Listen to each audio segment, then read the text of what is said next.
Hello, I'm here at Domiz refugee camp in Iraq, where I'm learning the reality of thousands of kids and families that had to leave their homes in Syria due to a conflict that's been going on over the last 2.5 years.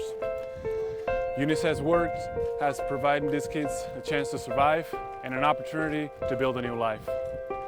I've been a UNICEF ambassador for 10 years, but I've never seen a situation like this before. Kids frightened by a violence that they don't understand have lost their homes. Some lost family members and friends. They came here with only their clothes on.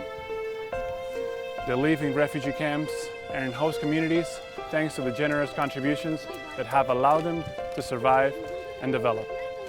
All of this is possible thanks to everyone's support to this work. Once again, I've seen how together we can achieve our goals. There are more than 4 million children affected by this war. We can reach them all. Join us. Let's do it.